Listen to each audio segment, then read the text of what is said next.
काय घडलं होतं धारवाडच्या त्या सभेत, ज्यामुळे बाबासाहेबांसारख्या महामानवाचे डोळेही पाणावले. तर ही गोष्ट त्यावेळची आहे जेव्हा बाबासाहेब आंबेडकर आपल्या उच्च शिक्षणासाठी आणि सामाजिक कार्यासाठी सतत व्यस्त असत. घराची ओढगस्त स्थिती होती, पण रमाबाईंनी कधीही बाबासाहेबांना घरच्या अडचणींची झड लागू दिली नाही. एकदा बाबासाहेब धारवाडला म्हणजेच कर्नाटकमध्ये एका सभेसाठी गेले होते. तिथे त्यांना समजले की रमाबाईची प्रकृती अत्यंत खालावली आहे आणि घरात अन्नाचा कणही नाही. घरची परिस्थिती इतकी बिकट होती की औषधोपचारासाठी पैसे तर सोडाच, पण धड जेवणाचीही परिस्थिती नव्हती.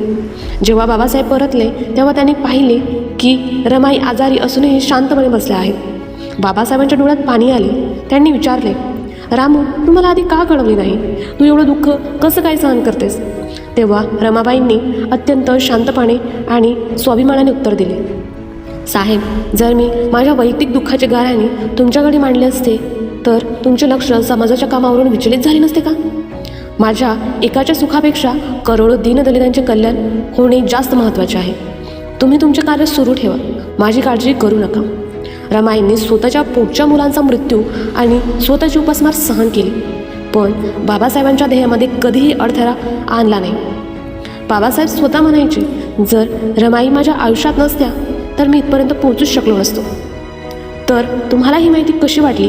माहिती महत्त्वाची वाटली असेल तर व्हिडिओ शेअर करा आणि आपल्या हक्काच्या पेजला आत्ताच फॉलो करा.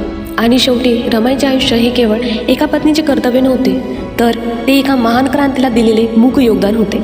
म्हणूनच त्यांना प्रेमाने त्यागाची मूर्ती म्हटले जाते. जय रमाई, जय भीम.